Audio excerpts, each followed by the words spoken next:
You're listening to Ka-Pow, the pop culture podcast. Comics, television, movies, and more. If it impacts fan culture, we have something to say about it.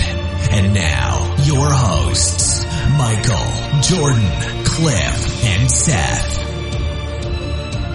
Hi, this is the illustrious Michael K. Easton. That guy come from? My name's Jordan Lowe. I'm not going to do a silly voice. And I'm Cliff Barnes. And I'm LexCorp mogul Seth Luther. And at the end of this podcast, Michael will perform my contractually obligated head shaving. I'm super excited. So, tell them about what happened. Well, we had said in the very first episode of the Ka-Pow podcast that we would be doing a special Superman Batman review. Which we did. We did. It was really Totally exciting. did, you guys. I got very angry. There was words. Things were thrown. I'm surprised Asylum is still standing. Unfortunately, we had some electronic computer issues. Anyone in the podcasting world knows exactly what I'm talking about. Who's weak, Imosabe? Yeah. You're the man with the laptop. Unfortunately, my laptop had died before it was saved. I was in the process of saving it, and we were able to recover it. However, we had some issues, we're missing like every other 5 to 7 seconds, big chunks of audio. So in the funky world of electronics, Michael here smashed together what he could salvage into a 20-minute somewhat review of Superman versus Batman or Batman versus Superman. Yeah, it's going to be a schizophrenic, as Jordan put it, mishmash of thoughts that you'll get at the end of this episode. And I listened to it. It still kind of got some of our points across, so it's worth listening to if you want to hear what we thought of the movie. But otherwise, we're moving on. Yeah, you'll get the flavor of our opinions, maybe not the whole breadth. And it's probably for the best, really. Yeah. Because some things were said. Right. Some things we can't take back. Michael made some very specific threats about Zack Snyder and his whole family. And probably better that it's been. It would have been admissible in court. I mean, now if they submit this, what we have left, we complete insanity. And you guys just argued about Doomsday not wearing pants for like half an hour. So maybe that was my plan all along. I am super excited that we have Ka-Pow, our first podcast on the Podbean network now, and it's been doing really well.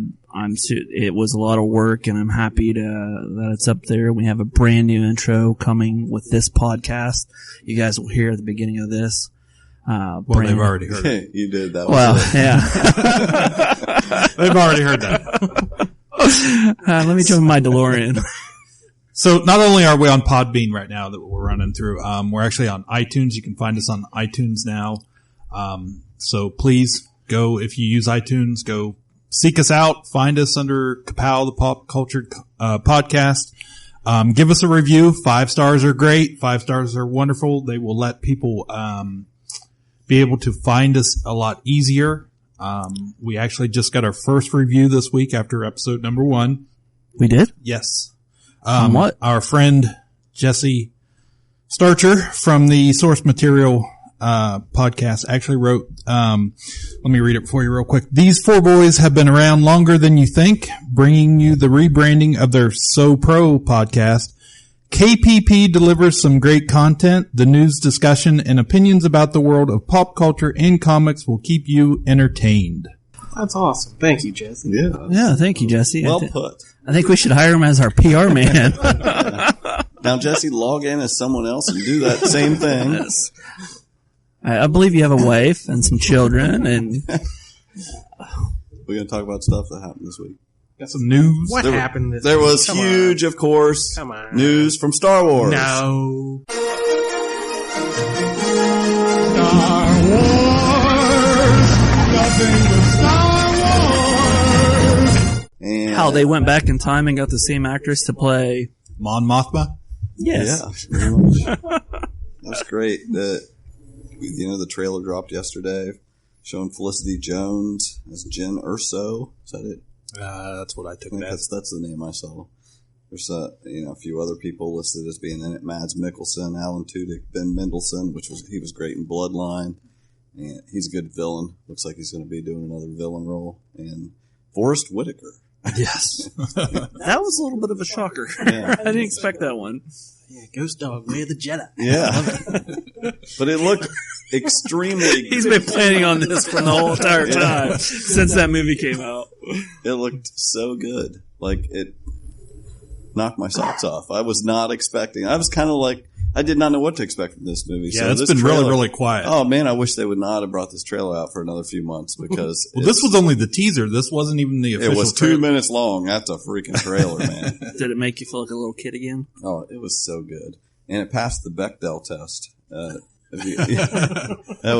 that where it's got 2 women in a scene. They're talking to each other, and they're not talking about a guy. That's right. A tweet I read yesterday after the trailer came out was from Trisha Barr, who does she's host of Fangirls Going Rogue. That podcast, does a few others. She tweeted out, "So remember the last time a movie about a female character knocked a superhero team up movie out of pop culture consciousness?" And I thought that was pretty much nailed it. Yeah. Speaking of Superman and Batman, See you later. I don't know. I think the internet is still crying over that movie. But anyway, I'm really excited about it. Sure. Yeah, it sounded like I liked it. It was cool. We had some sad news in the Star Wars world this week.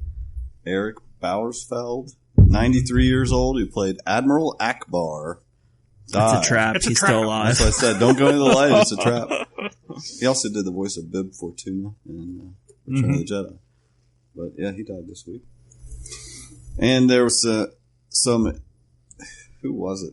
Oh, I think it was J.J. Abrams. Yeah, was talking about the ashes Kylo Ren puts his helmet in. That he explained that those were the ashes of his defeated enemies. And I was like, okay, how are we supposed to know that? Is that the lightsaber was created with the blood of his enemies? There was a guy that figured that out. If you actually created a sword out of the blood of your enemies, you would need 400 people that you had killed. So 400 enemies, you could forge a sword. That's He's exciting. Need a bigger ashtray. I think it's more likely he conditioned his hair with the blood of his enemies. In movie news... In a world, in the year 2017, In a time, within this skyscraper high above the city, in a town, driven by competition. in a world that's powered by violence. Well, didn't Star Wars come out on Blu-ray? Well, yeah, we said it. Everybody, Star Wars came out. Was there anything cool on the discs that I don't we know. need to know about? Well, like a million things are on the disc, a bunch of deleted scenes, so all the I'm stuff. wondering if I need to run right out and get it. Was there anything essential? Did anybody pick it up this week? The only one I was really excited about, and I haven't seen it yet, but was the scene where Kylo Ren on Starkiller Base finds the Millennium Falcon. Where they crash it in the Yeah. snow. He goes on there and like reminisces, I Right. think, is the gist of it. Pretends he's flying. Pew, pew, pew. So, yeah, deleted scenes, some making of things, some, looked like there were some scenes of them just dancing around on So set. if Lucasfilm sent us all free copies, we could review Well, it. then we would know We could exactly tell what was everyone on it, how yeah. amazing it was. Yeah. But Be they official. They don't do that. Yet. But, okay. In movies, I saw that Sony registered some names for I'm sorry. I need to interrupt. Lucasfilms, if you are sending stuff, P.O. Box 994, Merritt, Ohio 45750.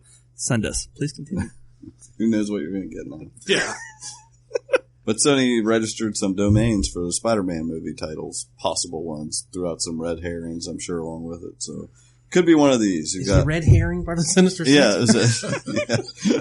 Yeah. First they had Spider-Man Homecoming, the movie. And there was Spider-Man Coming of Age, Spider-Man Greatness Awaits. So that's the first title was that Spider-Man going back to Brooklyn. And Spider-Man Suspended movie. What? Whether they got suspended from school or what? Yeah. What that's about. Kevin Feige was asked, like, was there going to be other characters in the Marvel Universe in there? You know, is there still, what kind of red tape is there? And he said, now that he's in the universe, and the fun of the universe is that characters go back and forth. So yes, there will be other people in there. And Joe Russo co-director of Civil War, said, yes, there's going to be the Great Lakes Avengers. Oh, I can't wait to see Flatman. Who? Flatman. Flatman? From the Great Lake Avengers. Well, who else is in the Great Lakes? There's Big Bertha? Yeah, Big Bertha, Impossible Man. Yeah. Impossible Man, didn't you invent him? That's Omega Impossible. Oh, okay. Impossible Man, you can only kill him once that way, and then you can never kill him that way again. He comes back to life. Oh. Is that like Kenny? Yeah. That's Kenny's uncle. Wasn't there like a pterodactyl in the Great Lakes, or is that just... Yeah. I can't remember her name. Squirrel Girl occasionally. Yeah, Squirrel Girl. But she like broke out. She's solo now. She's too cool. And they announced that the Deadpool Blu-ray comes out May 10th, which they really big turnaround on these movie releases to Blu-ray now. I mean, it's like making mad money. Barely 3 months they get this stuff out. Kingsman, the next movie. Don't interrupt again. Kingsman, The Golden Circle comes out June 10th, 2017. Go ahead. All right. The Kingsman movie, when Christy and I were up in Columbus, the first one was on HBO or something, and we were watching. I was like, oh, it's not that bloody. It's okay to watch. And right as she looks at the screen is when, like, The church. This ninja girl, like, slices this guy right in half. And it was either her or someone, but all I saw was this guy and half his body sliding down. I was like, don't look, don't look! Yeah, they also have, there was a documentary, if anybody had I can't remember which Nolan movie disc it came out on, whether it was like a entire trilogy pack came out. There was a documentary called The Fire Rises about the whole making of the trilogy that's online now that people were talking about that you can watch for free. So I've heard it's pretty good. It's like an hour and a half long. And any other movie things? I don't really have a movie. I mean, tying into you mentioned Kevin Feige. Mm-hmm. A big news story came out this week about if you guys have ever heard the name Tom Staggs before. Tom Staggs is stepping down or away from the Disney company on May 6th. All of a sudden, it was announced on a Monday after the market closed. He is actually and I'll wrap this around and tell you how this pertains to some of the things we talk about, but he is the number 2 guy under Bob Iger at Disney, the CEO. He is actually right now, he's the COO, and Tom Staggs was basically in line to become the successor to Iger. Iger is leaving in 2018, stepping down from the company. So what this basically means is, well, it's rumored, we think maybe a fight happened or something went down at Disney on Monday or right around that time to where this all of a sudden happened. He's leaving. Rumors have come out that the board felt Staggs wasn't diverse enough to run the Disney company. Now, Staggs has been formerly, he was president of Parks and Resorts. He was, CFO. Recreation. Parks and Recreation? No, not Parks and Recreation. Of all the parks around the world. And, he was, with the company since 1990. So this guy, he recently was being groomed. I know they let go of, there was another rival guy that possibly, it was between the two of them. That guy's gone. And then Staggs was going to step in. The big rumor is that Ike Perlmutter, we've talked about briefly before, Ike Perlmutter, who is the head of Marvel, may be behind this. Perlmutter is, he is a notorious, infamous micromanager, to a penny. Alleged. He's also, quick with lawyers, too. Well, I was going to say, I feel like this is official, like we're on like the Fox broadcasting. No, I'll wrap it around. This is getting really official. But Perlmutter may be behind this. In fact, with not promoting Staggs, we've heard that Staggs it came out that Staggs may have, basically wanted to be promoted soon, very, very soon. And they said, no, sorry, not going to happen. And basically Perlmutter, if you don't know who he is the guy, that just kind of had a feud with Kevin Feige over control. Feige runs the Marvel Cinematic Universe. And which basically So led. did Kevin Feige like put on the Black Panther bodysuit and he grabbed the Captain America shield and they're like at equal standstill? He may have dressed up like Captain America. See, actually, Perlmutter was the guy that when they were getting ready to film Captain America, Perlmutter wouldn't authorize to purchase a gym membership for Chris Evans to get in shape for the movie. This is how cost-cutting this guy is. Yeah, I've heard rumors that he would only have one bathroom on the floor. Yeah. He would shut lights out and count paper clips to make sure no one was wasting electricity. There was a story at one point where Perlmutter called Bob Iger on his personal cell phone from his local Disney store at one point and cussed Iger up and down about how this Disney store didn't have any Marvel merchandise and that was part of the deal and this and that, and basically Iger let him rant, and then simply replied, "Hey, do you see that escalator at the store? Why don't you take it and go up and see the whole floor of Marvel merchandise we have up there?" So he's known to pick a fight or two, so we've heard. But anyways, so he's also the second highest stakeholder in the Disney company behind Steve Jobs' widow. So this guy has some major influence right now at Disney. So all these movies and brands we love, like Star Wars and Marvel and all this stuff, it's going to be really, really interesting the next 90 days to see what happens with this whole situation over at Disney. Because sounds like a lightsaber feud. Yeah, I mean, this could have some serious repercussions as far as our movies and stuff because who has the bigger lightsaber? Well, just on the creative end. If he can very easily snuff, some creative people and run them off, which we clearly don't want to see happen. But anyways, other names, there's, not necessarily, these are just rumors, not guaranteed that this is going to happen, but Perlmutter's name has been thrown out, my understanding as to a replacement for Bob Iger at this point. Some other names I've also heard, Kathleen Kennedy, who is running Lucasfilm right now. I don't think that'll happen. I think she has her hands full. I don't think she's quite as diverse enough I don't know if that's a promotion. Yeah. Disney is has so many different arms as to their company, but, it's definitely it'll be interesting. I'm hoping, they can come up with someone, cause I don't think Bob Iger is going to be around to 2018. I just don't see it happening, but hopefully they'll have someone or maybe they can find a partnership, a creative person and a financial guy to run this company and keep things going the way we love it, because now, at least until they unfreeze Walt and he comes back in his Robo Cyborg. Yes, body. we need Walt and Roy back and that type of relationship. Much, in the 80s we had Eisner and Frank Wells that were very, very similar, running things until we lost Frank Wells and things went bad.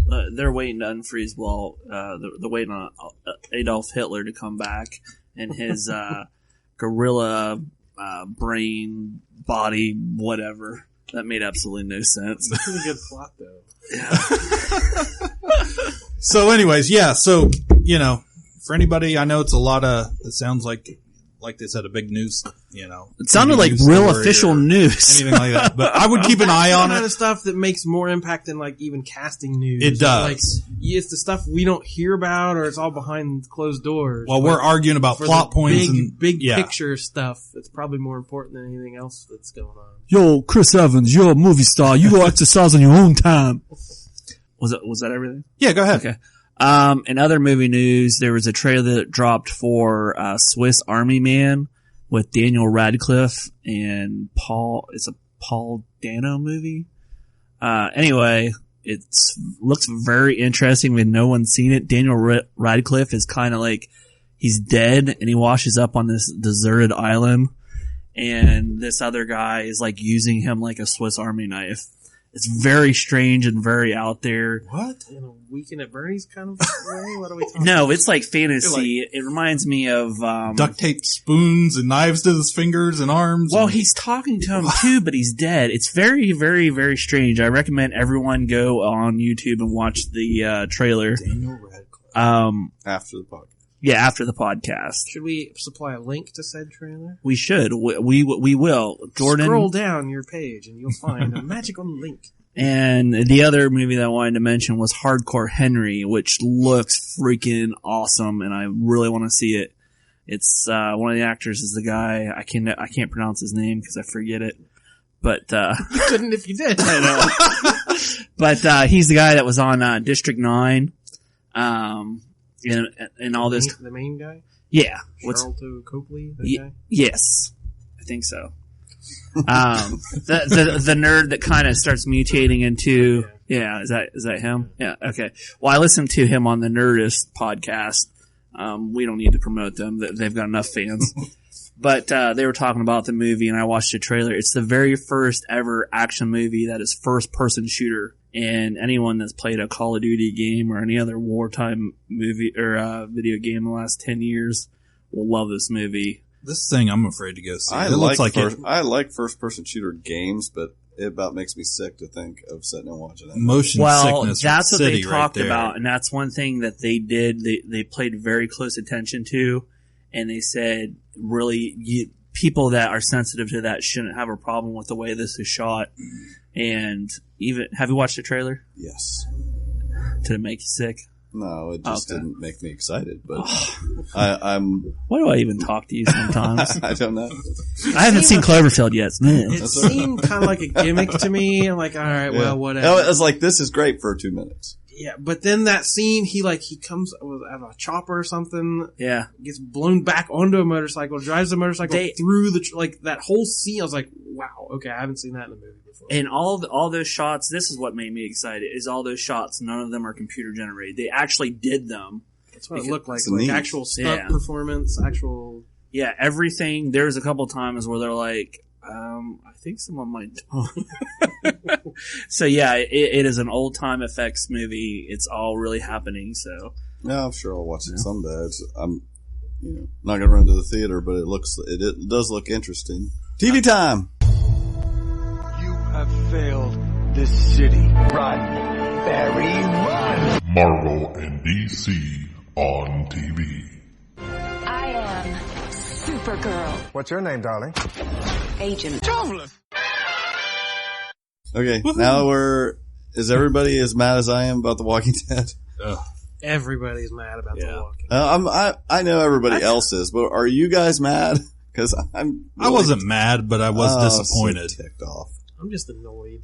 It's just like after all that stuff they said last week and had me say on here about how they're going to make me feel just like when I read the comic. No. I like somebody the ripped comic. the last page out of your comic. Yeah, maybe. exactly. They're trying to say how, that's the story ends right there. That's what they said on The Talking Dead. And then the next part, I like how they all band together too. They're all get the same answer. They're like, And then next season begins the next story with the death of this character, which, since we didn't even get to see who died, I'm not going to bother spoiling in the I'm just going to tell you right now, the guy who died in the comics, I predict is the guy who's going to die on the show. I'm pretty sure now, after what I watched there and the way they did it and basically left him out of it. I don't think he's going to be left out at the first episode of next season. I just running a comic store. I talk to a lot of people who love this show. Right. Or hate this show. Right. A lot of people have opinions about this show. And I hear the same kind of thing. They're not patient, they want to know what happened. And these people who make this show obviously hear from 100 times the people I do. They have to know this was not that they have to be beholden to the fans, what the fans want. They can do whatever they want, but they had to know this was not going to go over on social media. Like the thing with Glenn under the dumpster. Yeah. The feedback they got on that was, why are you jerking us around? People did not like that. And they just immediately doubled down and did something twice as big. I totally agree. It makes me think how they are just stupid. It's like when you look, what would they expect would happen? Okay, if they had shown who it was, because right now you had to know you were going to tick everybody off, and to them, like he says, they had to know somebody was going to be mad. We were expecting an answer, and they. It seems that their opinion is, we weren't going to come and watch next season unless we had a reason, a cliffhanger to go watch it. And he could say that there's a cliffhanger in every issue of the comics There wasn't in that comic. No. And why don't you picture it like this? You show us who got killed, and then you think we're not going to show up to see what happens next season? It's insane. The showrunner, what's his name? Scott Gimple. Yes. Oh, yeah. I liked him until this. Yeah, well... He says, by the way, now that you've got... spit on my floor, man. No, I'm mentioning Scott Gimple. Oh, it makes me mad. And then he's like, This is just don't like puzzle it out. Batman He's like, versus you've got Superman. months to think about it. And, everybody can just pour over all the episodes. He's like, don't think about it. Don't puzzle it out because you don't want to go down that road and figure it out. Then you'll know. No, but that's the problem. There's no way in the world we won't know. Right. The amount of leaks, the amount of Instagrams, the amount of... Like, I was reading just some comments about it, and people were like, well, the actor who plays this guy tweeted this about this. Like, they were already... Not the show clues, the behind-the-scenes clues. Right. We don't stand a chance. We know what actor doesn't show up on set next season. Yeah. It's We know who has the minute they start filming. We know who has a movie. Yeah. Scheduled. It's So such a there's waste. no drama to... You could have It's going to be spoiled. You could have surprised us now with whatever you were going to do. And it's just so irritating. Just because they screw up the biggest issue of that the whole series. It's like, how can you screw it up? I don't like I don't like what the direction they've taken Carol either. They have completely turned that character. Well, okay. It doesn't even make sense. Yeah. Her whole deal is she suddenly can't kill anymore. Yeah, where did this come from? There's no explanation. Even if to kill 3 episodes till Negan shows up. So. Even if you accept that she suddenly has some clarity and doesn't want to kill anymore and says, I have to leave the people I love because if I'm with the people I love, I have to protect them and I'll have to kill. And then she goes out and has a freaking assault rifle up her sleeve and slaughters a bunch of people to protect no one but herself. So which is it? It doesn't make any sense as a story anymore. Maybe it's that she likes killing people and she's afraid she's going to kill the people that she loves. Like she has a heart on. That's not what she said. I think the message was if you start smoking a lot of cigarettes, you're going to do bad. You're going to kill people. That's what I got from it. We saw there's a couple guys from the Kingdom in this episode. I find this really entertaining because I'm not even watching this show anymore. Oh my gosh. Delights me. Well, what was your opinion of Negan? Was it? I loved him. Yeah. He was great. I loved the whole episode.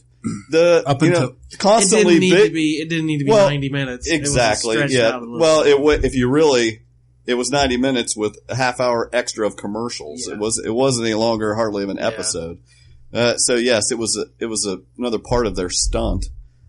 I understand that, but an episode in itself, it was good. It built the tension. It was like, okay, there's more and more of these saviors. And you really felt by the time they were out of the RV carrying her through the woods, you're like, they're starting to realize that they are screwed. Yeah. They have no power anymore and they can't get out of this. And it was just built like, I cannot wait. And all I know is there is not enough time left on the clock for them to finish this. And I had no clue who was going to get it. Right. I had it was building the tension, and then it just ended. I'm like, wait, what? Sickening. It really was sickening. Yeah, but and whole, like you said, the whole company line of everyone from Chris Hardwick. Yes. It was like, wow, that was amazing. They don't have to say how great it was. It's like, come on. I can't trust your come opinion. on now. You guys are all You're better than that. Kirkman, too. Just I turned around. I immediately canceled Cinemax. Yeah, I am not going to watch that Outcast or whatever. I had to do it because I don't want to change my mind. I'm like, I don't want to watch your next show. It was like that. I heard several people say they're not coming back for the next season. Oh, so mad about this. I can't say I'm not going to do that. I'm trying to be realistic. Threat, but yeah, they'll say that till they go to work the first day and everybody's talking. Right. I'm not going to say something crazy like that. I still want to see what happens, but they didn't need to do that to keep. We'd all still be talking about it. We'd Absolutely. all still be and we would like just them. as anxious. Yeah. Trying to bring up Lost and stuff. They talked about that on the Talking Dead. Just like I loved cliffhangers. I'm like, they were never like this. Anyway, moving on. Sorry, had to get that out because I hate them. That's our podcast. We're full of joy and optimism. And Okay, we now love joy. everyone. Here's the joy part. Tell us how great joy. it was when Flash crossed over Supergirl. Oh, that was fantastic. That's what Batman versus Superman should have been. It's like, hey, I'm super. Hey, I'm fast. Let's be friends. Hey, you want some ice cream? Here you go. If Superman had just brought ice cream to Gotham, That's the problem. the movie could have ended on a better note. There's no freaking ice cream in Gotham. That's why it's so That's dark. true. It's a good point. No, it was a great episode. I watched part of it. It was so cheesy. I can't watch that show. Shut. I'm It's not. serious. It was cheese ball. It's not Batman 66. It's a little bit more serious. Like, I will say that episode was way more lighthearted. Is that how that guy acts on the Flash? I don't watch He had that. turned it up a little bit. Okay. He turned his adorableness up. just It's a more tiny like bit. Okay, it's I funny was hoping. when these characters like crisscross. You can tell the writers like they portray them differently slightly because it's the same thing. Like when Wiggity, wiggity, wiggity, wow. I couldn't help it. My son hates everything he says. I have a song lyric. It just comes out of my mouth. Anyway. but like when Arrow's on Flash or when Flash is on Arrow, they're both written slightly different than what they are on their actual show. So I got you. I will say that, Flash's tone, not that it's dark by any means, but it might be a little bit more serious than Supergirl. So, but I thought it was a great team up. Like brings me back to my love of comics. So boo on you. I was just saying. I asked how it was. I agree. It had probably because of the crossover. There was a lot of that cheesy. When you mix those two things together, you get cheese. Arrow, that had to be heavier than that. Did we finally find out some big news? Who was in the Speaking of cast? fan reaction, I heard some very negative fan reaction. I Well, haven't seen it, but I heard some At the beginning of unhappy people. At the beginning of this season, it was obvious that someone had died, and we don't know who it was. Well, we found out supposedly. I have my own theory. I do too, but it's kind of my Just wish. spill My it. wish come true Evidently- since season 1 was get rid of this girl. She Don't is gimple horrible. us. Who's in the cast? Evidently, if you're a superhero, you do not want to be named Black Canary because it never ends up very well for you. You get killed one way or another. The first one was killed by arrows by Speedy, and this one But was killed by an arrow also.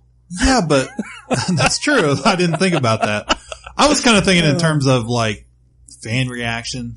Yeah. Like me personally, I never liked Laurel on the show. I didn't like the actress. I didn't like the character. I didn't like anything about her from the get-go. I, however, really liked her sister, She's Sarah, hot.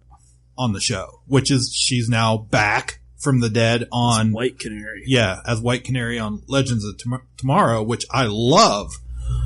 And so I was kind of like, well, maybe we're just trading one for the other. I don't know, but this did not bother me one bit. I don't think she's dead I don't either, but because it was at least for a few Are they episodes. ever? I mean, well They because always this come one back. was she got out of surgery and she was okay, and she's talking to Oliver and she's just like, promise me one thing, and then the camera pans out, and then next thing you know, they're bringing the crash carts, and she's dead.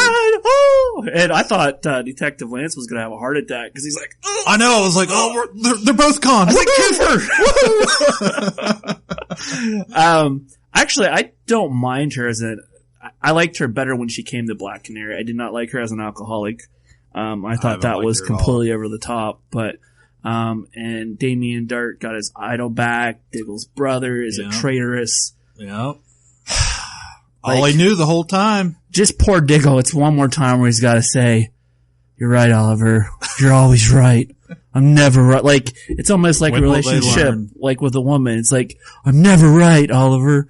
It's always you. You always know what's going on." But I digress. what? I was into this. I was just riveted.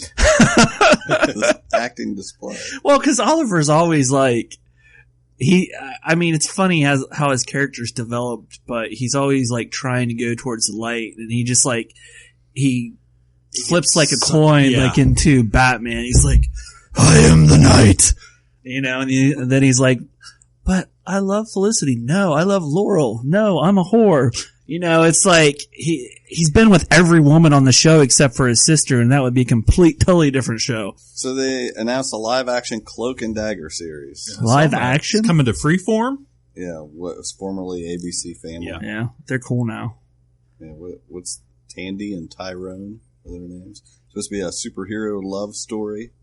It's interesting because I thought, didn't Cloak and Dagger get their powers from drugs or something? Well, it was like a hard hitting. It was like a drug trial or something. Yeah. So yeah.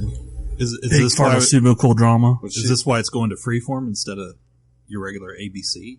Well, because I thought it was going to be on Netflix, and then all of a sudden I saw that the other it's day. Supposed to still tie into whatever is going on in ABC because they say Tandy can emit light daggers and Tyrone has the ability to engulf others in darkness, but it's supposed to tie in something with the Dark Force dimension, which I guess was mentioned on Agent Carter. Agents of S.H.I.E.L.D. is mentioned. Yeah. And Agent Carter. So it's part of that. Well, and Freeform's supposed to be the younger network now. That's for all the cool kids. So. That kind of bugs me too because Cloak and Dagger were always more platonic. They weren't like an item, but they're going to turn into some kind of love triangle. More brother and sister instead of kissy I'm face. Sure there's going to be a torrid romance, or we can't be together, but that kind of CW. Oh, you mean? Let's backtrack for a second. You mean in Supergirl where she kissed James Olsen, and it was such a powerful kiss. It was like in Superman 2, and he forgot what he was doing and marched outside with everyone else. So what's going to happen. He's going to, once she fixes whatever, he's going to be like, what kiss? So we had heard before some rumors about The Boys being made into a movie, the Garth Ennis series, and that needs to be a Netflix series. Okay, well, it's going to be Skinamax. Oh, that would work too. Okay. Yeah. Still Seth Rogen and his writing partner Evan Goldberg. Not like Bleeding Cool said, Adam Goldberg. But or the wrestler Goldberg. They're a CIA squad, keeping tabs on the superheroes who are all amoral celebrities in that series. I remember just borrowing you used to have the trades. Yeah, I was really into The Boys. Yeah. So anyway, they're working on that. Poked a lot of fun at superhero conventions, and it's so funny because there's always in comics, it was always so cool to portray the superheroes as basically a-holes, and now it's been done so many times that it's flipped. This seems like one of the earlier incarnations of that. I remember it was kind of a really original idea at the time. Yeah, it was really good. I enjoyed it. And do you guys watch Game of Thrones? It hasn't started yet, but I don't think I've ever asked. You mean that Flaccid Wiener show? Michael apparently I'm going to guess watch no. it. We'll take that as a no. Do you watch that clip? Yeah. Yeah, I love it. That was on South Park or something they were talking about. He watches South Park. I don't watch. I didn't watch that either. I heard a very relevant somewhere. show in 2016 South Park. No, I tried to start watching. Anyway, it starts the 24th. Yeah, get ready. Season. There are no fans of that. 6. Season 6. Who's a fan of that? Exactly. That's why I brought it up. I thought I know I watch it. We've never talked about it, and I bet that somebody listening But it's watches based on one of those books without pictures. Exactly. That's the first thing I thought. It's for people who read those books. I know. Those words drives me crazy. Yeah. But yes, it is. So I thought maybe I'm preaching the wrong choir. And comics. Yay! Oh, before we go to comics, we forgot one show. Okay, what? DC Legends of Tomorrow. I don't watch it, so I didn't forget. Anybody else watch this week? I got caught up, yeah. You can spoil for me. I haven't watched it yet, but I'll watch it tonight on break. Okay. Well, what got me going about this episode, DC fans, before you Degaton. Per Degaton. We're going way back. That takes me back into comic memories. Yes. Such good comic memories. And Batman Brave and the Bold. Mm-hmm. I never thought I would live to hear the word per Degaton on network television. That was awesome. And they said it 900 times. Is that per Degaton? Look out, it's per Degaton. Is per Degaton coming? Well, okay, what the hell's per Degaton? For the DC continuity, that was kind of like the Justice Society of America's and the All-Star Squadron's version of Adolf Hitler. He was like the evil German scientist that had all these plans to take over the world. Yeah. So he's actually in this episode introduced as a young boy who is being tutored by our villain Vandal Savage. And the team is... I'm starting to think it's it's the team's fault that Vandal Savage wants to kill Rip Hunter's kid and wife. They keep failing. They are very cavalier with the timeline. They are. They just just change everything. Like, they're not careful at all. It's definitely not a Doctor Who episode where he's like, you can't do that. And they're like, oh, well, let's drop Adam and Hawker off for 2 years in the 50s, and that's not going to ruin anything. I can just invent all kind of scientific equipment. And, How Michael feels about Supergirl, I'm beginning to get on board with Legends of Tomorrow. I love the team chemistry. I love that we're all superheroes and we're not afraid to show it. And then this whole, the chemistry, it's fun. I don't care so much about the plot points as just every episode. It's fun and and we keep screwing it up, but we're going to try again. And this is it. It's like you're talking about the podcast.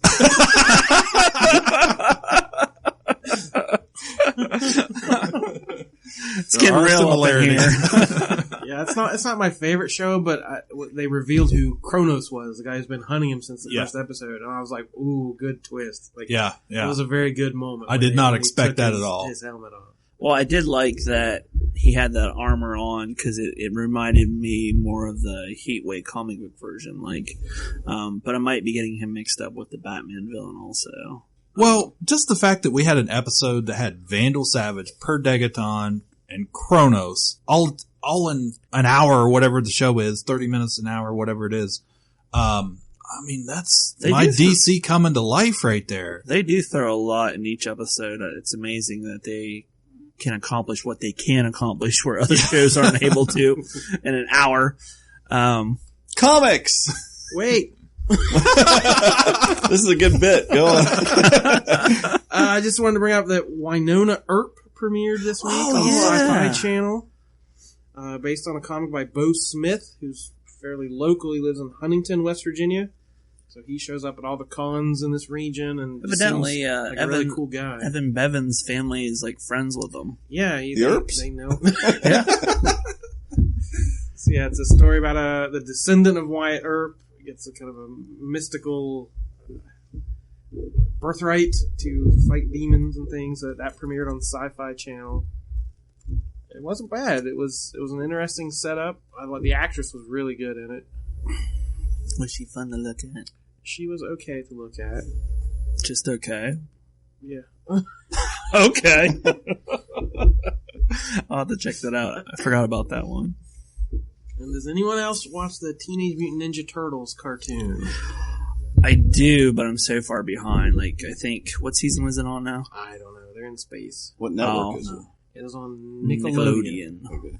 I don't think I've watched it since 1988. Because I watched it on Hulu. I wanted to give some love to it because it's based on a comic. It's this season the Triceratons showed up, and destroyed the Earth. So the turtles get thrown back. I don't know how many months in the past, and they have to go out into space. Turtles in time? They have to. They have so many months to stop them from building this super weapon. So they've been out in space all season. And they've just thrown out the craziest guest star, all the weird characters that would never work. What's his name? Megadon or whatever, the shark bounty hunter guy. They just thrown out all these weird characters, and the show has always done great Easter eggs, but this season they in space. April puts on a yellow jumpsuit for a spacesuit. Nice. So they're throwing out all these little Easter eggs, and they actually went to another dimension couple episodes ago and met the 80s Turtles. I did Cowabunga, dude! There was this crossover with the animated, so when they go we're in 2 dimensions, what's this? This is weird. And then they go to a 3rd dimension, they went to the actual comic book, the black and white comic book universe, so that was cool. But my favorite reference they've done was very recently. They're on a planet made of water. All the characters were underwater and they were in their aqua suits, and they're going around, and watch out for that seaweed, guys. It's electric. And it was this red seaweed Have you guys, if you played the original Nintendo game? The hardest level right. of the Nintendo game. You're underwater and the red seaweed zaps you. So I was like, that's an amazing reference. Damn you, red seaweed! How many seasons did you say there are? Like, how long has this been on? I feel like it's season 4. It's been on 4 or at least 5. 4, yeah. I didn't even know there was. It's very popular. I don't think I with get the young kids. I didn't watch the first season because I thought it was just kind of a kid, but it's been real. It's good for kids, but there's that kind of stuff. Yeah, and there's a lot of drama. Like it's really good. Now, what are they watching in space? Because they usually always watch a cartoon. They're watching that's Chris like, Bradford and the Two Rough Crew. It's like a spoof of those, like, the Chuck Norris cartoon, nice. Mr. T cartoon. Like every season they're watching. They did like Thundar the Barbarian. They do a spoof of Voltron. They did a spoof. And the first season was like Star Trek. Yeah. And so that's always fun. So now I gotta get caught back up on that. So it's been very enjoyable. Comics? Oh, wait. One more. Speaking of animated. I think we need to do a new bumper for animated. Yeah, we do need to do that. Anybody watch the season end of Rebels? Star Wars Rebels? I'm behind on that too. I don't think I've seen any of this season. This one left everybody kind of going, huh? And it's funny because when this show first came out, I think I was telling you all about it. You're like, you did. I haven't watched it yet. It's so good. It's so good. Well, I assume it's on Disney. Yeah, it's on Disney XD. Oh, okay. But we finally get the return of Darth Maul. He's not dead? He's not dead. Is this after he's been sliced? Well, of course it is, because it's after the prequels. Duh. Yeah, he was in the Clone Wars. There was a whole story arc through the Clone Wars. But yeah, so now we see him and he's like an old man now and he's trying to get Ezra to become his apprentice, and Kanan ends up spoilers if you haven't seen it. Kanan ends up blinded permanently, I guess. Oh, so, now he must use the Force. Yeah. So Confucius style. But it was pretty cool. Unexpected. I thought it was going to be Darth Vader shows up in the long awaited fight with Ahsoka, and Ahsoka gives him a pretty tough fight and ends up actually like bashing in his mask, where you can actually like see his yellow eyes in the mask. And yeah, because she used to be his apprentice, right. He was Anakin Skywalker. Yeah, so they've said all this is like in canon. Yes, this is part of the Star Wars universe. Right. Yeah, so I think everybody thought Ahsoka was gonna see her end because we knew she was gonna end up confronting Vader, but I think everything's canon except for anything that was written. Yeah. Like it seems like anything that was, a movie or anything that was in the old EU, which is now the Legends. And even some of that stuff has popped up on Rebels. So I think they are trying to say, hey, we haven't totally forgotten all this stuff, and they've kind of worked in a few things here and there. So, okay. Comics. Agents of S.H.I.E.L.D. Did you guys watch that? That's on my DVR. Moving on.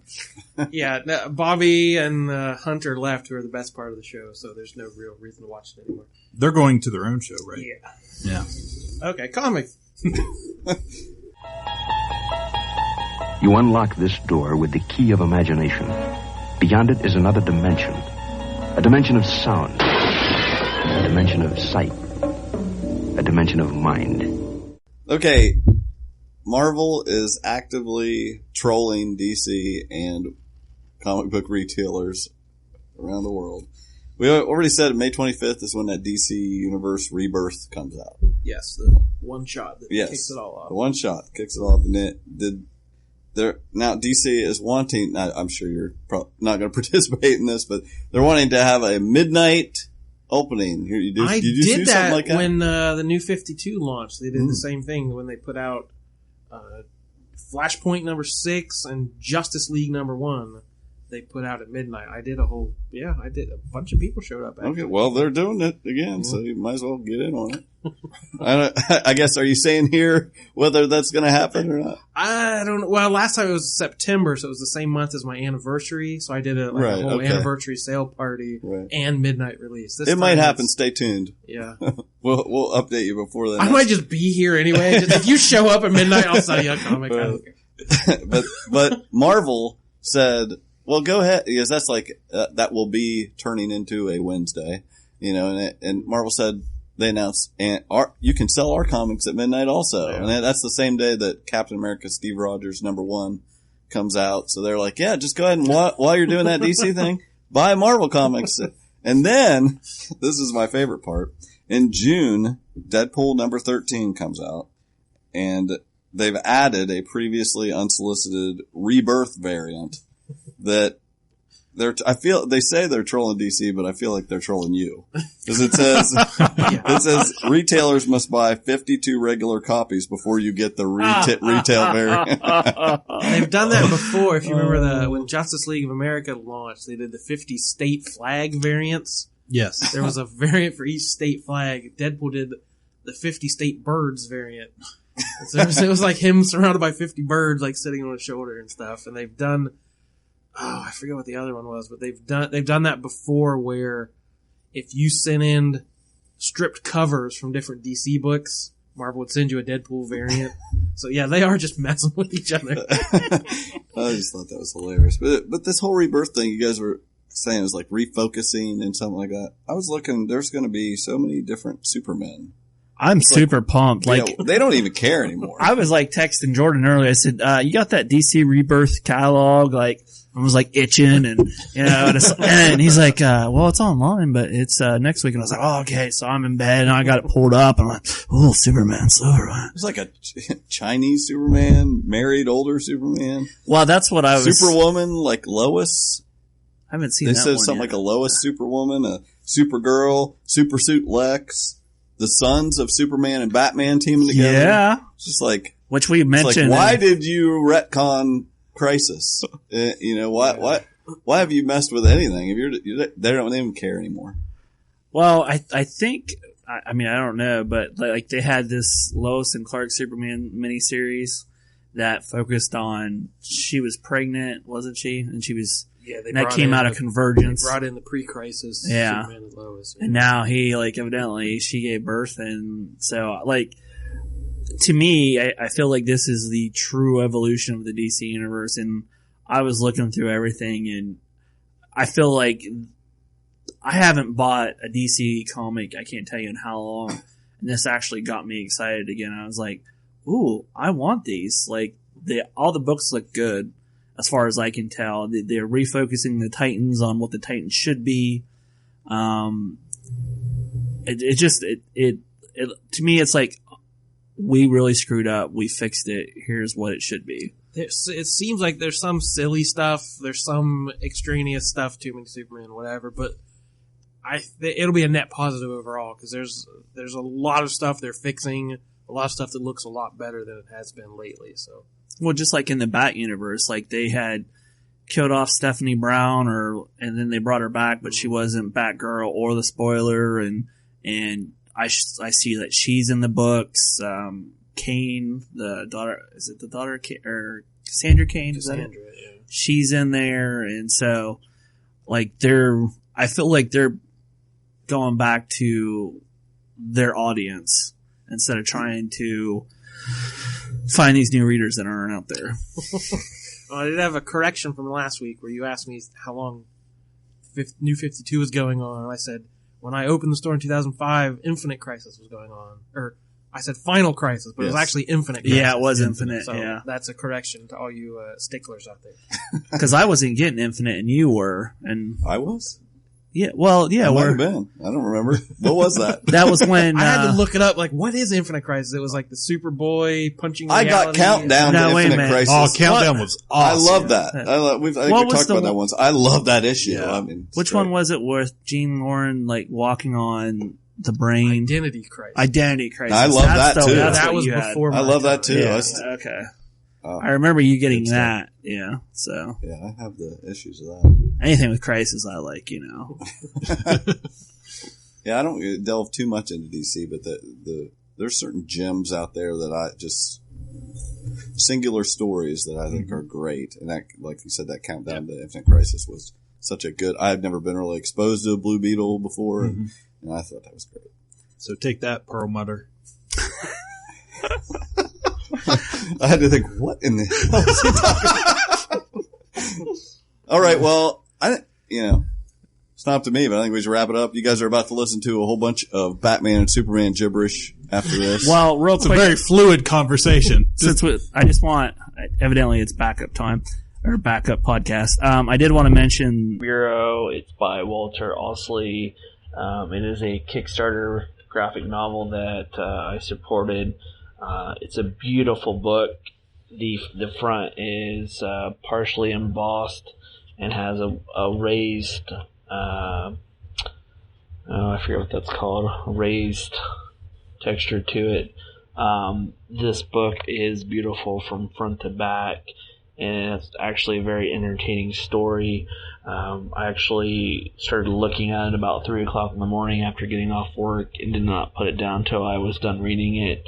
The book itself, it follows Inspector Pickle, which I love that name, and the femme fatale Trish. They investigate a case of missing orphans, and it's kind of set up in like an alternate reality London, where it's like overrun with ghosts and other evil things. It kind of had like a slight Ghostbuster feel, but if it was like more in I felt like a Victorian type London, but with cars and other things of that. Very beautifully drawn by Walter. I highly recommend the book. If you're interested in it, a little bit more about it is on the back. It says that it's ghosts are no longer able to pass over to the other side. They are trapped in the mundane world some spirits carry about with their old lives. Shivers, however, are a terrible nuisance at best and deadly at their worst. Only a corrupt agency known as the Shiver Bureau and its inspectors have any powers over the Shivers. The Bureau continues to gain power but loses trust. Whispers of darker things hiding in the shadows threaten to topple the delicate balance. A ragtag, less than ideal group of misfits are tossed down a path to set things right or make everything come tumbling down, but maybe that's just what the world needs. It's rated age 10 plus for cartoony violence and snarky banter at 200 pages. The banter, yes, it's very snarky, it's very fun, it's entertaining. I really love the feel of it. I mean, not only is it like a high quality book from front to back, but the art is outstanding. The colors, the tone, I just can't say enough good things about this book. It's very excellently done and worth every penny of $29.99. You can find it on Amazon if you just type in Shiver Bureau Volume 1, Welcome to London. That's about it. So here's our gibberish. Yeah, we give you lots of stilted opinion, like half opinions. I rant about Ayn Rand for a while. You won't know that when you there's no context to it, but I was really trying to find that. I was like, That's okay. I think you'll get the basic gist of what we thought of the movie, and you'll get it in a lot shorter helping. And then if you have any comments about what your thoughts are, please go on. Check us out on Ka-Pow.podbean.com. You can comment there. And again, we are on iTunes and Stitchers. Stitchers or Stitcher or Sticker or Groovy, Grover. The Stitcher. A Stitcher. But thank you guys for everyone that's out there listening, and please enjoy this brief podcast of Batman versus Superman. Later. Slate! Take a look at this. Hot off the press. Oh my god. This time he's gone too far. Look, Clark, look at that. Can't wait to see the Chief's reaction.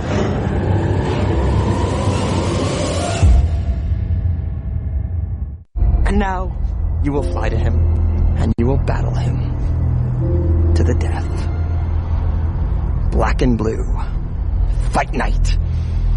The greatest gladiator match in the history of the world. God versus man. Day versus night. Son of Krypton versus Bat of Gotham. This is between you and me.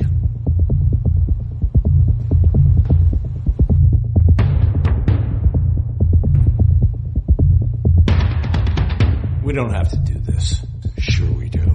I am Kal-El, son of Jor-El, born on the planet Krypton, raised here on Earth by Jonathan and Martha Kent.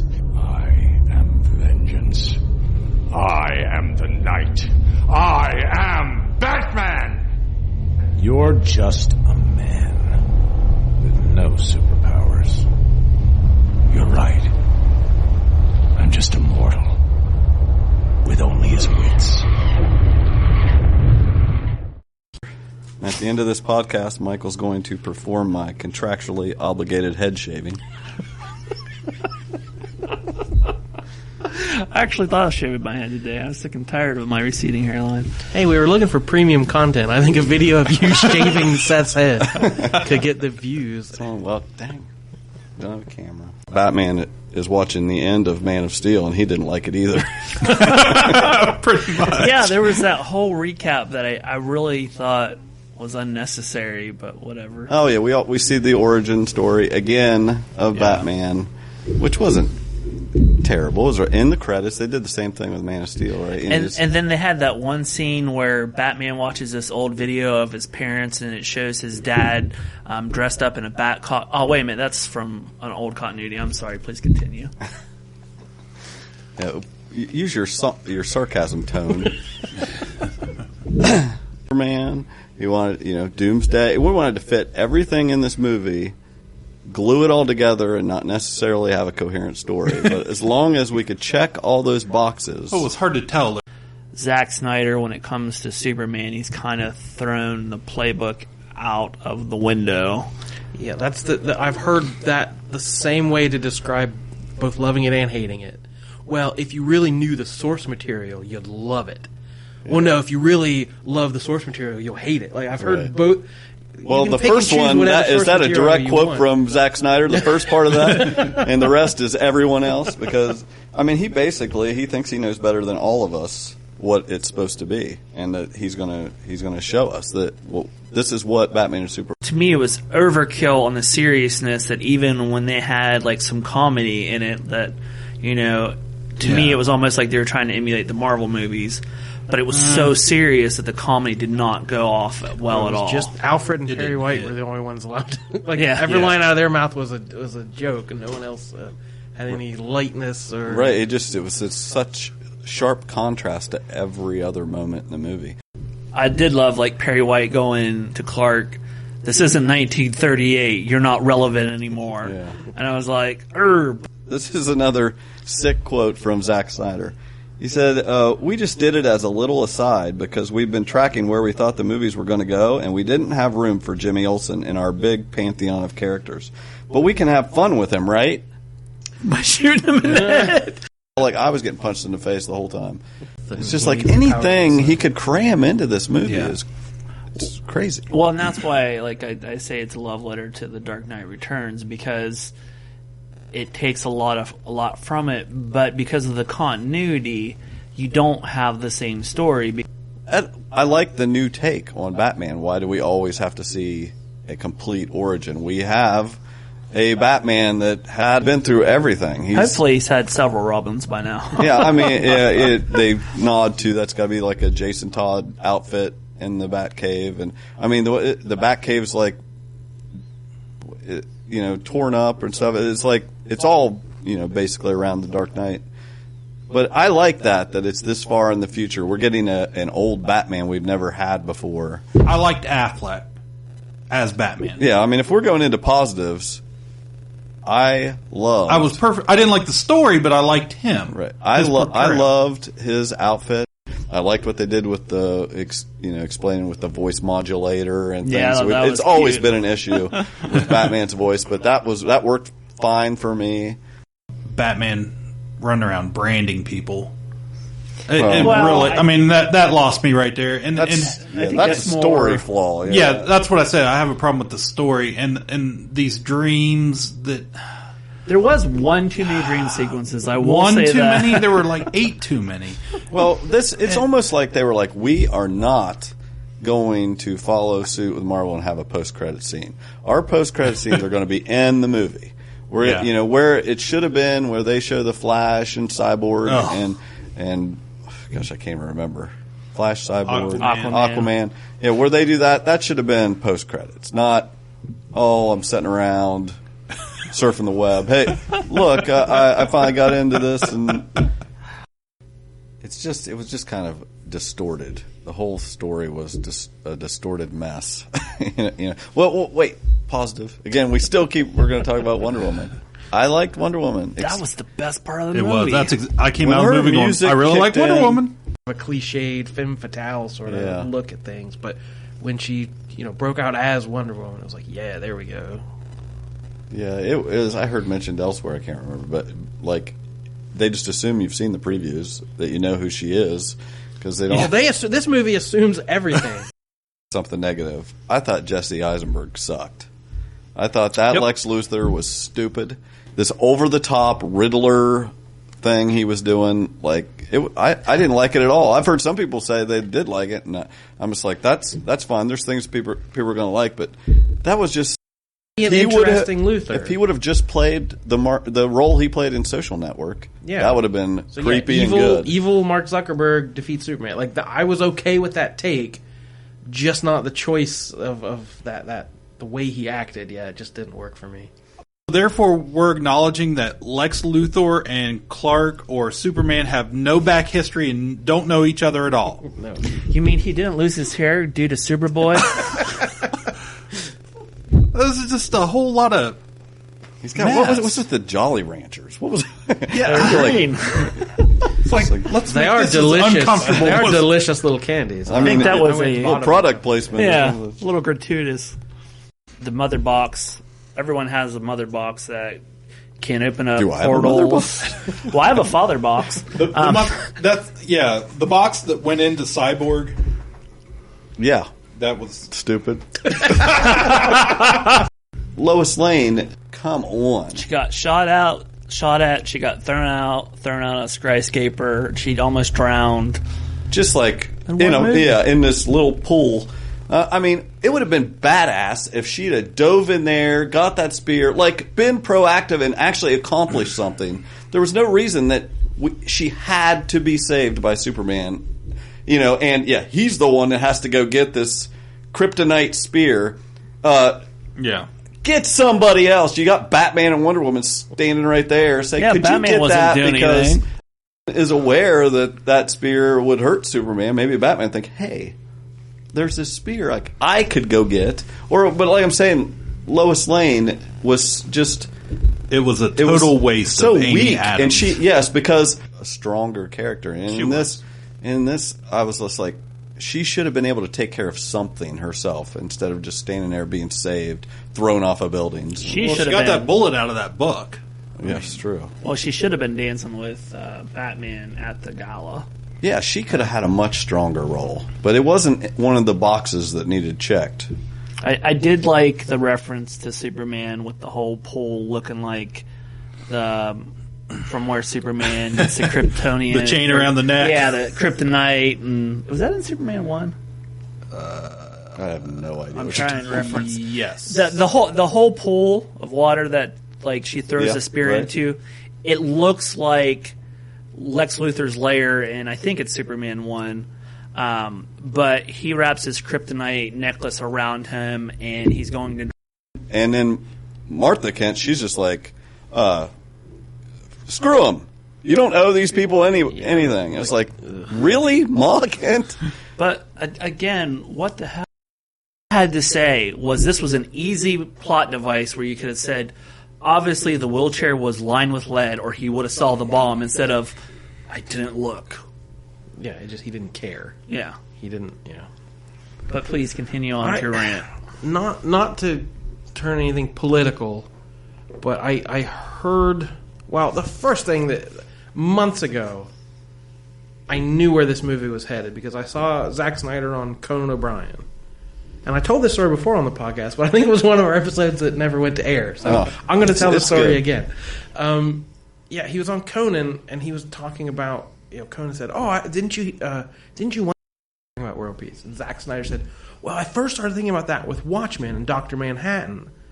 The power he had over people. Like, Superman's the same way. No. He could get all the world leaders into one room in a bunker, but he could swoop down in, rip their arms off, beat them to death with their own arms. I mean, he was describing Superman in that way of, like, forcing world leaders to obey his will. A big giant bully. And joking about it. And I'm like, that's okay. Big red flag has just started waving. I'm like, that is so wrong.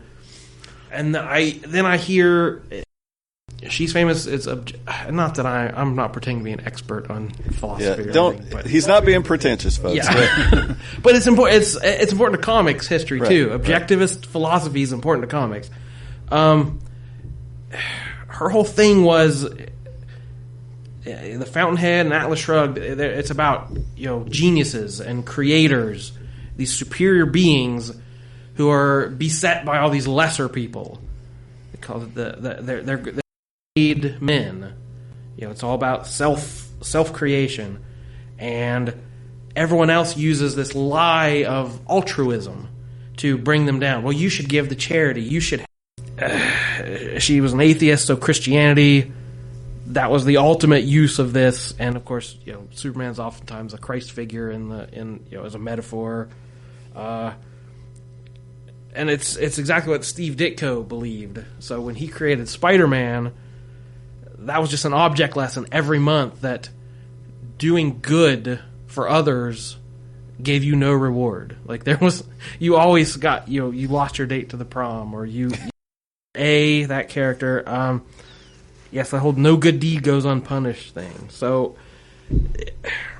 I can see where Zack Snyder might be following this philosophy there, like we were talking about, that Superman uses. And Frank Miller, politically destroyed, all his friends have left him.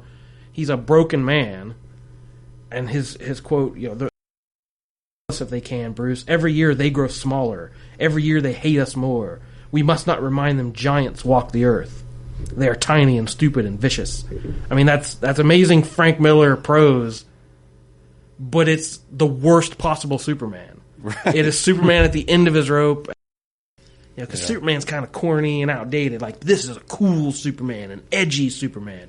So, this philosophy, I'm not, it could be right for economics.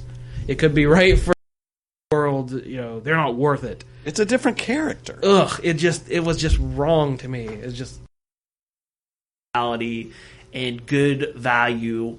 And so as an adult, he uses that. I've never seen that. Even though I do like Man of Steel, I didn't have a problem with that. But this is just and accomplish that. What I want to see him save somebody without a bunch of pose hovering above him. Yeah, that's why I read in one review, like, even when he was being a hero, it was creepy.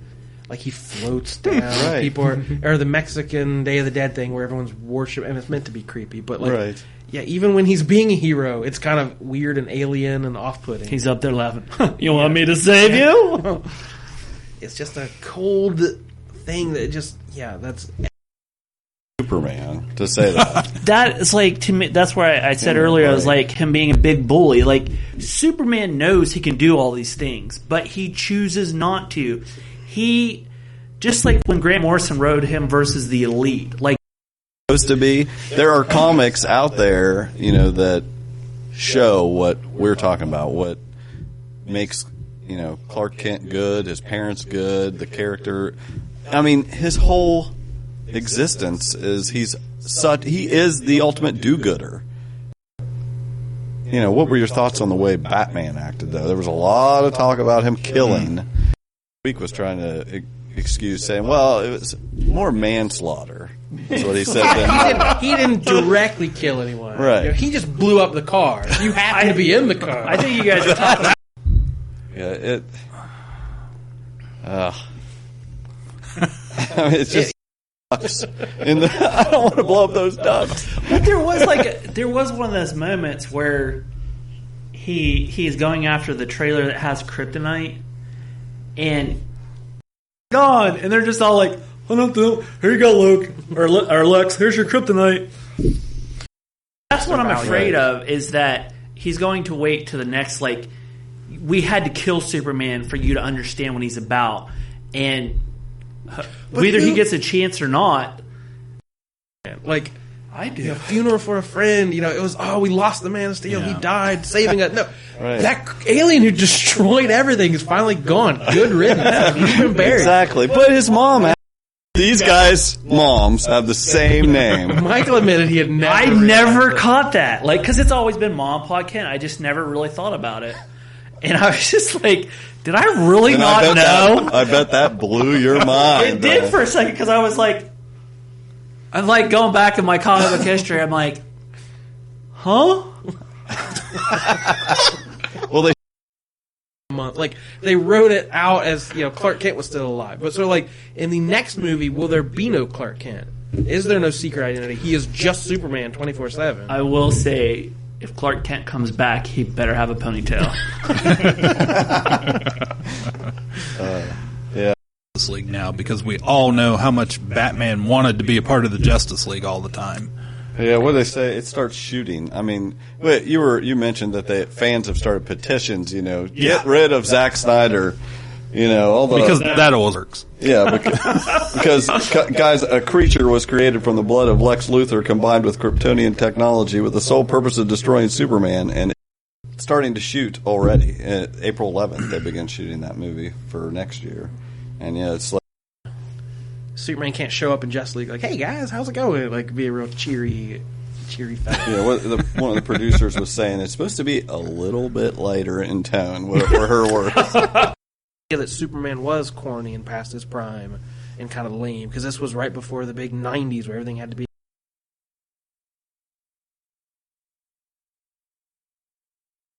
appreciation for Superman that you did if you read the older stories, because Superman is kind of lame, Boy Scout, you know. So it's, if you approach it as like Superman, something's wrong with Superman, we got to fix his character, I think you've already started on the wrong foot. Instead of Superman is the most important, how do we show how cool he is? Instead of... I was super excited. Like, I thought the trailer looked awesome and fantastic, and I was super pumped. All you gotta do is listen to our old So Pro podcast, where I was like... And I wanted this to be my, you know, how you guys love Star Wars so much. Yeah. This was the same. You know, his soul just leaves his body. You can see it. I was so mad. I can't even. I think it was when they killed Superman. I think when they killed him, I was like, he's just wiping away tears. Like, that's what you did it. You really did it. And just like, that's totally what I pictured was Michael and Jordan sitting there, and Jordan just consoling Michael.